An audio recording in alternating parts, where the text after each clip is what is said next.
BNP মুক্তিযুদ্ধের দল, মুক্তিযোদ্ধাদের দল।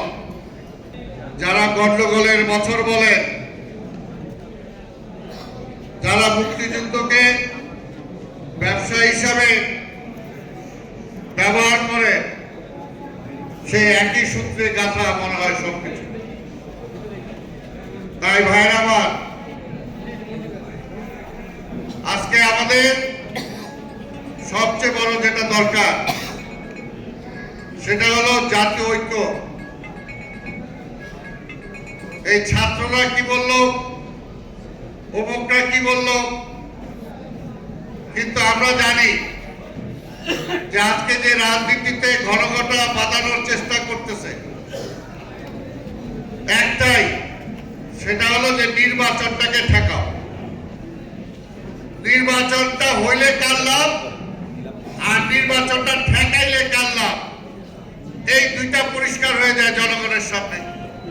আরে ভাই, নির্বাচনে ভোট দিবে জনগণ, তাহলে সেটা কারা ঠেকাইতে চায়, তাদের স্বার্থটা কি, তাদের লাভটা কি? আর বিএনপি কে ঠেকাও।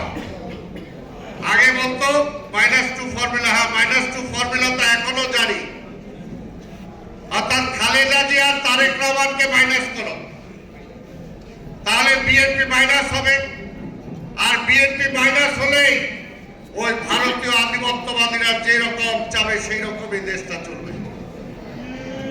সেই কারণে আজকের এই ষড়যন্ত্রের বিরুদ্ধে বিএনপি সবসময় লড়াই করেছে, আমরা এখনো লড়াই করছি এবং করব।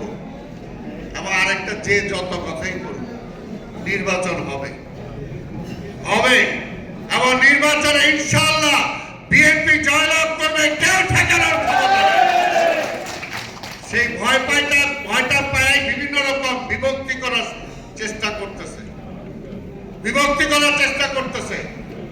আমরা যেহেতু ঐক্যে বিশ্বাস করি, আমরা জাতীয় ঐক্যে ফাটল ধরুক এমন কিছু চাই না।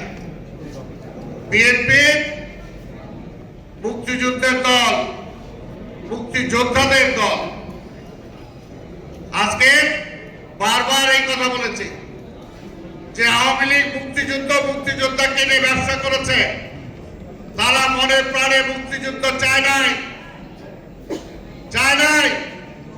তারাই হলো পাকিস্তান প্রেমী দল, যারা যুদ্ধকালীন সময়ও মোস্তাককে নিয়ে, তাদের আওয়ামী লীগের এমপিদেরকে নিয়ে পাকিস্তানের সাথে কনফেডারেশন করতে চেয়েছে।